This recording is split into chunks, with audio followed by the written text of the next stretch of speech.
Eh bien bonjour et bienvenue sur ce nouveau numéro de XY Mag. Bonjour Nathalie. Bonjour. Bonjour. Et donc on va commencer ce sommaire donc avec les sujets du jour qui sont ma foi chargés. Donc on va parler donc de chargeurs solaires, on va parler de RPG, on va parler de cloud privé, pourquoi comment. On va parler de Synology, donc le NAS Station. Donc pour ceux qui ne savent pas ce que c'est, restez, ou comme ça vous saurez après.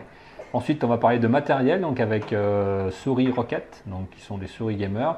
Et on terminera avec un jeu pour DS qui est Pokémon X ou Y. Je ne sais pas, c'est un des deux, mais de toute façon, c'est le même jeu. Donc, et on va tout de suite. Ce sont des professionnels Alors qui voilà, vont pour parler, les deux parce que derniers sujets, nous, c'est pour ça qu'ils sont à la fin. On a fait appel à des professionnels parce que nous, on n'est pas spécialistes gamers, donc qui viendront ici en direct, qui ont fait des déplacements depuis les États-Unis, Ouais. peut-être. Donc, je ne sais pas où ils étaient exactement, de compétition ou de la un Corée. peu cher Ouais. d'ailleurs. Et, Arrêter tout ça parce voilà. que... Et donc ils vont intervenir en direct. On attaque tout de suite. Non. Je pense que tu as oublié quelque chose. Oui, Oui, je pense. oui, On est début d'année là. oui. Non hein, le 2 par exemple. D'accord. Eh bien Donc, oui, merci, bonne année en quand fait, même. donc à tous. J'y pense à Je la fais mal parce qu'en fait, on ne sait jamais quand est-ce que ça passe en fait en fonction Oui, mais du bon, moment où on a fini le montage. Donc ce sera quand même voilà. avant la fin janvier. Voilà, donc tout on à peut fait, souhaiter tout à une fait. bonne Donc, année. on va souhaiter une bonne année. Voilà. Donc alors. Le XD Design, alors on en a parlé l'autre jour dans les articles qu'on avait fait sur les suggestions des cadeaux de Noël. Oui, tout à fait. Et donc on avait écrit au fournisseur et on n'avait pas eu le temps de l'obtenir, mais il nous l'a gentiment prêté. Donc le Windows de XD Design, donc est un boîtier qui permet boîtier solaire, qui permet de recharger son smartphone ou son téléphone, enfin ce que vous voulez de téléphone. Et donc c'est vraiment intéressant comme cadeau de Noël parce que c'est un peu novateur puisque vous avez ce magnifique boîtier, donc vraiment look design Apple, hein, on peut dire vraiment bien Très fait, fin. voilà, très très fin. Dans le sac de voyage, c'est pas mal, pratique. Voilà, pratique. Un côté bien sûr qui capteur de lumière, un côté qui sert à rien à part faire joli, et à l'intérieur une batterie qui se recharge par le soleil et qui elle va ensuite recharger votre téléphone. C'est très important de comprendre ça puisque en fait ce n'est pas un chargeur qui va charger en direct comme quand vous branchez sur le port USB de votre PC ou sur l'électricité. C'est une réserve d'électricité hein, qui va permettre de charger le téléphone une fois qu'elle-même elle est chargée. Ce que je n'avais pas compris au départ. Ben moi, je ne pensais pas non plus que c'était comme ça. Je pensais que c'était Tout à fait. un système de recharge avec le soleil en direct. Oui. Ça ne chargera jamais en direct avec le soleil. Ça va recharger d'abord le boîtier. Hein, donc, ce qui, je pense, est une logique, puisque si jamais il n'y avait pas assez de lumière, il n'y aura pas assez d'électricité pour recharger le téléphone. Donc, en fait, il en stocke une partie qui fait tampon avant d'aller sur le téléphone pour qu'il envoie le bon flux par rapport à la norme USB qui doit, en effet, supporter un certain flux d'électricité pour pouvoir fonctionner correctement. Donc voilà. Une notice à l'intérieur, pas très explicite, hein, on va dire. Très simple, mais bon, vu le prix, de toute façon, vous craignez rien. Ouais, donc en fait, Hein moi je pensais que ça coûtait très cher. En fait, ça coûte moins de 50 euros. Donc c'est un cadeau sympa qui fait riche, puisque globalement c'est de bonne facture, hein, la finition, etc. C'est novateur, puisqu'il n'y a pas encore beaucoup de chargeurs ou de choses solaires hein, qui existent sur le marché. Et ça permet d'avoir quelque chose de beau, qu'on peut mettre chez soi à sa fenêtre sans que ça fasse moche. C'est ça qui est très important. Moi, je pense plutôt en déplacement quand même. Hein. Quand on va en déplacement, c'est quand même, ça peut être Sur la pratique. vitre de l'avion ou du train. Non, mais c'est vrai que ça pour peut être en recharger, réunion, discrètement. Ouais. Bon, et ce qu'il faut savoir, c'est que moi, quand je l'ai vu, en fait, j'ai lu que ce n'était que pour iPhone. Et après l'avoir testé ici, en fait, ça va sur tous les smartphones, ce qui est plutôt une bonne nouvelle. Ouais, c'est même mieux. Parce que bon, Ça m'agaçait un peu d'ailleurs que ce soit que iPhone encore, mais en fait, a priori, ça fonctionne aussi. Enfin, a priori, c'est sûr. Parce qu'ici, il n'y a pas beaucoup C'est d'iPhone. sûr. Non, il n'y a pas beaucoup d'iPhone du tout. Donc voilà. Donc c'est un bon cadeau de Noël, Ouais, une bonne bonne idée. idée. Donc, si vous avez des cadeaux en retard, allez-y, vous pouvez le commander sur Internet. Donc XD Design. Et merci à eux pour le prêt, parce que Merci, tout à fait. on peut le tester. Ouais, c'est très gentil. D'ailleurs, il faut qu'on le rende. Oui. Voilà. Donc Rainbow Moon. Alors, jeu sur PS Vita, puisque merci. comme vous savez, donc c'est un matériel qui est présent ici en permanence pour tester des nouveautés. Donc Rainbow Moon, c'est un RPG qui est sorti au mois de décembre, donc qui est très récent. C'est un petit éditeur qui l'a sorti. C'est un jeu qui coûte moins de 15 euros. C'est très important à signaler parce que d'habitude c'est plutôt aux alentours des 40-50 euros sur ce genre de plateforme et qui permet très facilement de se mettre au RPG. Moi qui ne suis pas un fanat, j'étais plus en recherche de nouveautés, donc du coup je l'ai chargé, je l'ai acheté. Et donc au départ on peut même l'essayer gratuitement, c'est ça qui est important parce que de la même manière aussi, il n'y a pas beaucoup de jeux qui permettent cette utilisation-là. Donc j'ai essayé gratuitement, ça m'a plu, donc on peut jouer 1 heure gratuitement. Donc c'est bien parce qu'on fait tout ce qu'on fait pendant 1 heure et ensuite on peut l'acheter, donc j'ai pris.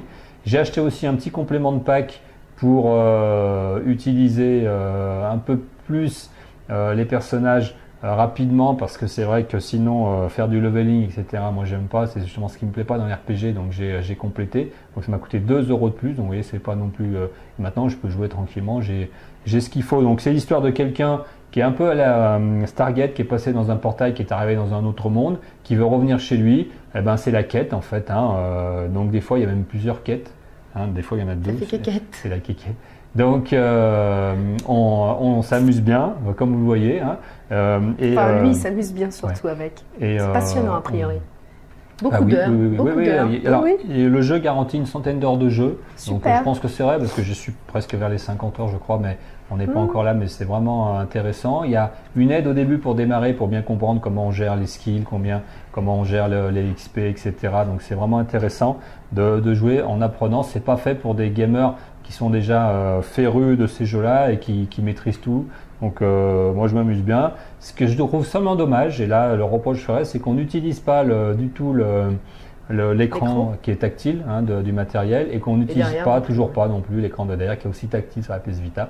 Il y a quasiment jamais rencontré de jeu qui l'utilise. C'est dommage parce qu'il y a des choses qu'on pourrait faire plutôt que de faire ça toujours aux touches, au clavier.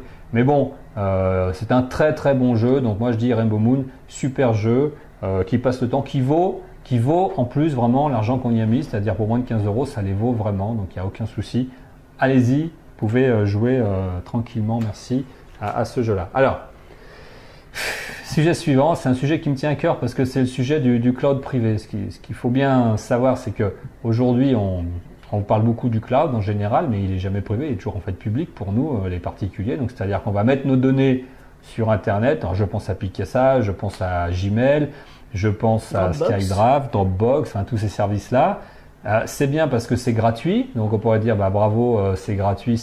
Mais en fait, en contrepartie de la gratuité, on leur donne nos données, puisqu'en fait c'est ça dans le contrat, il faut bien le lire, c'est que les données leur sont mises à disposition, ils peuvent en faire ce qu'ils veulent, et vos données personnelles également. Donc il y a beaucoup aujourd'hui de débats sur les données personnelles. Parce que beaucoup de monde le savent, je pense. Parce que on lit pas. Oui. Mais la contrepartie de ça, c'est bien ça, c'est-à-dire qu'ils vont vendre vos données et ils vont vendre les informations que vous mettez à disposition à des publicitaires qui eux vont pouvoir les utiliser. Je prends un exemple bête, vous mettez vos photos sur Picasa, vous êtes allé en Espagne, en Italie, vous voyagez, ils vont vous faire des publicités qui vont correspondre à ce besoin-là, puisqu'ils vont être capables de voir sur Gmail. Il faut savoir que vos mails sont lus aussi pour savoir de quoi vous parlez, et en fonction des sujets dont vous parlez, vous recevrez de la publicité de la part de Google ou de partenaires de Google qui va traiter des sujets que vous indiquez dans vos mails. Donc moi je trouve que c'est pas normal en contrepartie de cette gratuité qu'on nous présente comme gratuit, qu'on ne dit pas qu'en fait on paye en donnant nos informations. Moi je préfère qu'on me dise voilà,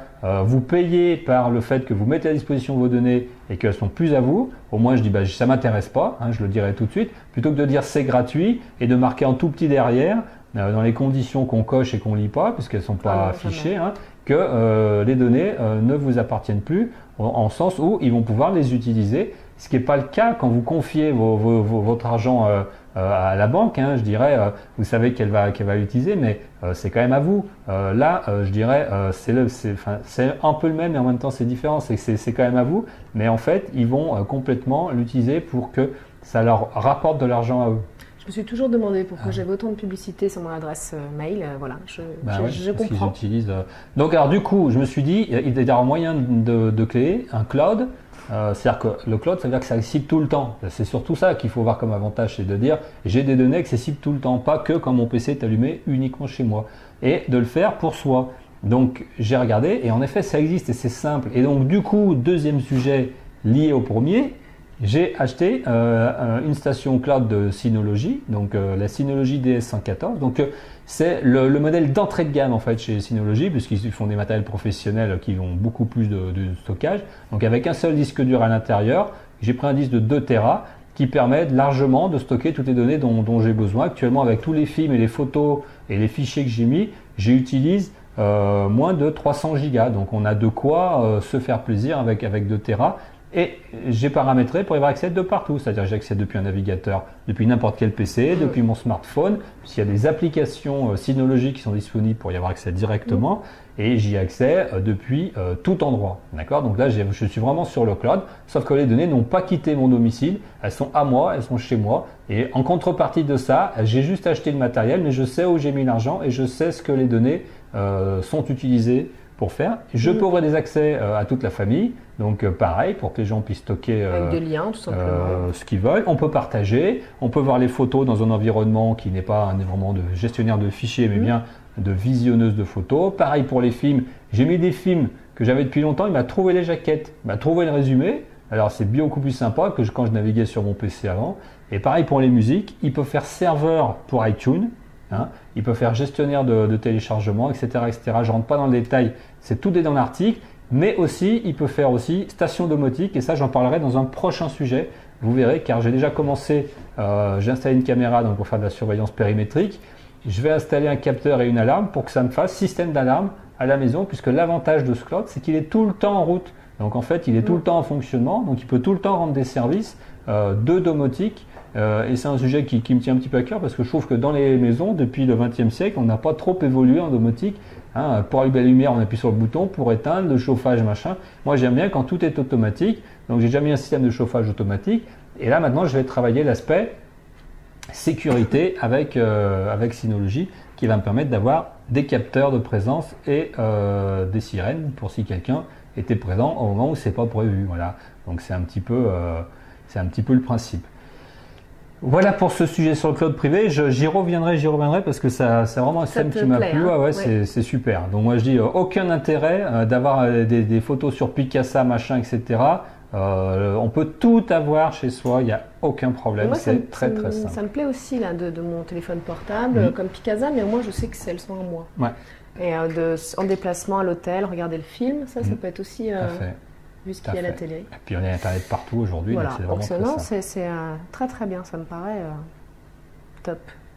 Sujet suivant, et là donc, désolé Nathalie, je vais faire intervenir un professionnel, donc j'ai fait appel à un professionnel pour parler des souris gamer, donc Roccat, qui sont des souris spécialement conçues pour les gamers, et qui donc sont complètement dédiées aux jeux vidéo. Et donc là je fais appel à Quentin, qui est déjà intervenu dans XY Mag et qui va je vous laisse.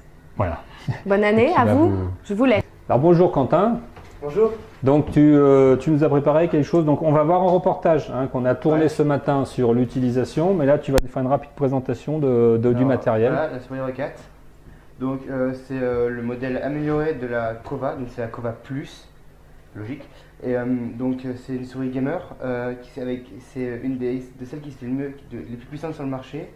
Avec les technologies les meilleures du moment, extrêmement puissantes, avec un processeur intégré, une application qui permet de tout modifier dessus, etc. Voilà. Un fil, donc voilà, je rappelle, donc une souris gamer pour ceux qui ne savent pas, donc il y a toujours un fil. C'est pas la peine d'acheter du sans fil en gamer. Vous venez de vous faire avoir, donc ramenez-la et puis achetez le modèle avec fil. Pareil pour les claviers. Il n'y a que les systèmes avec fil qui permettent d'avoir les temps de réponse, qui permettent de bien gérer les systèmes qui sont avec l'intérieur. Et donc pour compléter ça, on va regarder le reportage qu'on a tourné ce matin. Je propose de regarder ça. Et donc on lance le reportage, on se retrouve tout de suite après. Bonjour, c'est Quentin. Aujourd'hui, je vais vous parler de la souris Roccat Kova Plus de Roccat. Donc il s'agit du nouveau modèle de souris Roccat. C'est la grande sœur de la Kova. C'est un modèle plus performant qui a des trucs en plus, comme par exemple il y a de la lumière là. Elle est aussi fournie avec un logiciel qui permet de absolument tout customiser pour qu'on ait des différentes couleurs, qu'il y ait des différents profils pour les jeux, etc. Elle a une forme plus ergonomique en V qui permet aux droitiers et aux gauchers de jouer avec, ce qui évite d'avoir des problèmes. Donc il y a aussi 6 boutons, ici, ici, ici, ici, ici, ici, plus la molette qui permet de changer de page et de faire d'autres choses de même genre. Donc la souris a une matière sur le dessus qui permet meilleure adhérence et qui évite que des problèmes pour le son qui les mamoite, que ça évite de glisser. Le côté est aussi fait d'une matière assez spéciale qui permet d'une bonne accroche. Et dessous, la souris est équipée d'un capteur optique qui est toute nouvelle génération, qui n'est pas rouge, qui est blanc, qui permet une meilleure précision dans les mouvements. Donc maintenant, je vais vous présenter le logiciel qui est fourni avec la souris, qui permet de absolument tout régler. Donc déjà, pour le test, on a un MSI, donc un PC gamer, avec un Intel Core i7, une carte Nvidia GeForce GTX 620, 8 Go de RAM, et toute dernière technologie style série et Audio Boost, ainsi que Windows 8 et THX Studio. Donc alors, déjà dans le menu principal, on peut modifier la sensibilité de la souris. On peut la régler de 1 à 10. Ensuite, on peut choisir les DPI. Donc on peut aller à 400, 800, 1600, 3200. Et en cochant plusieurs, en fait, on peut changer en pleine partie en appuyant en faisant plusieurs boutons en même temps. Ensuite, on peut changer la difficulté pour la roulette de la souris. Donc on peut la mettre de 1 à 10 pareil. On peut aussi régler pour qu'elle fasse pile une page quand on arrive au bout du doigt. Ensuite on peut modifier la vitesse du pointeur pour que ça aille plus ou moins vite. Là moi elle est réglée à 6, donc un peu plus que le moitié. Donc on peut aller de 1 à 11 pareil. Ensuite on peut choisir la vitesse à laquelle on fait le double clic pour que c'est plus ou moins rapide. Donc par exemple si on est lent comme ça ou plus vite. Ensuite, on peut éditer l'assignation des boutons. Par exemple, là, ça c'est pour le clic, pour accéder à des menus sur un système standard. Là, c'est pour universal, là c'est pour la roulette. Là, c'est le bouton de droite, etc. On a aussi ça, qui est celui que j'utilise en ce moment, qui est le système Easy Shift. Donc, en fait, on a le bouton là, le premier que je vous ai montré, qui est le 14, enfin le 16 ici et le 5 là, qui permet de changer de plusieurs menus. Donc par exemple on appuie dessus, on peut choisir de changer de page en appuyant sur le 14 plus le 15, le 14 plus le 12, etc. Il y a plusieurs fonctions qui sont réglables ici. On peut aussi choisir si on est droitier ou gaucher. Ensuite il y a des contrôles avancés, donc choisir les lumières, s'il y en a des lumières qui s'allument ou pas, si on fait des effets de respiration avec les lumières. Pour choisir les couleurs, pour activer un cycle multicolore, donc pareil, après une respiration, deux respirations, trois respirations. On peut aussi choisir le nombre de hertz qu'on met, donc moi je suis au maximum à 1000. On peut aussi avoir un retour sonore quand on change de profil, quand on change les DPI ou quand on change la sensitivité, avec pareil le bouton spécial qui permet de tout régler. On peut aussi, et il y a aussi un système pour les mises à jour et les supports. Ensuite, on peut aussi, il y a plusieurs profils, profil 2, 3, 4, 5. On peut aussi créer des profils nous-mêmes ou en charger, en sauvegarder et en éditer. Voilà. Et nous voilà donc de retour avec Romain, donc, qui est, alors je ne l'ai pas signalé tout à l'heure, je ne sais pas, donc maître Pokémon patenté, hein, donc vainqueur de plusieurs ligues et donc utilisateur de Pokémon depuis toutes les versions, que ce soit de la SP, de la DS, de la DS 3D. Et là, tu nous parles de quelle version? De Pokémon Y. Donc, je vais vous parler aujourd'hui des bonus, de ce qu'il y a en plus et des malus, des problèmes qu'il y a dans le jeu. Donc, on va commencer par les bonus. Hein. On va dire que le jeu est fini déjà. Voilà, j'ai fini mon jeu. Voilà, le jeu est terminé. Voilà. En une semaine. Voilà. Les bonus, déjà. Le jeu se finit plutôt rapidement parce que j'ai dû mettre 30 heures de jeu à peu près pour le finir. Donc bon, une semaine parce que je m'étale mes heures à chaque fois. Mais c'est plutôt rapide. D'autres bonus, tout simplement, il y a les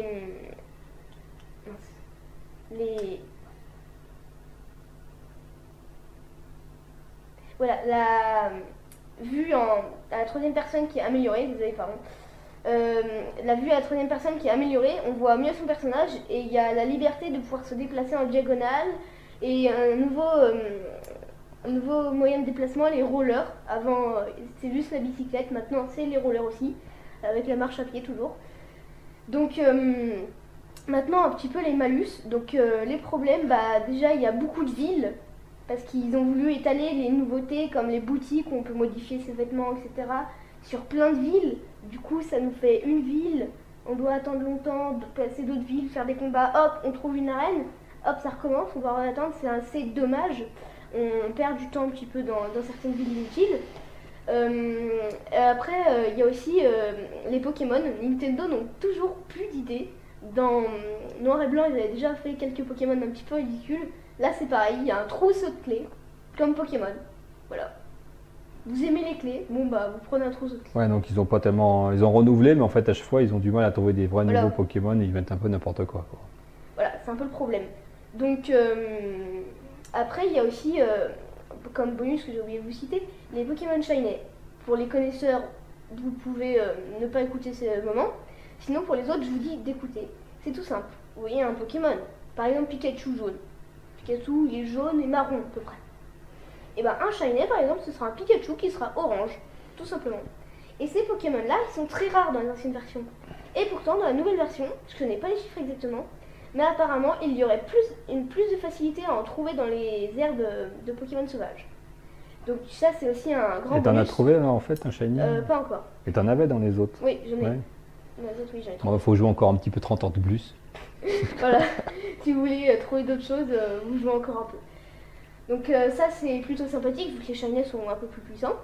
Voilà, et après je pense que c'est à peu près tout sur les bonus et tout ça. Donc au final, est-ce que ça vaut le coup de l'acheter ce nouveau ou est-ce que ça vaut mieux le coup de rejouer encore un ancien? C'est simple, vous avez déjà joué aux anciens. Vous voulez voir une nouvelle liberté de déplacement, vous achetez le nouveau.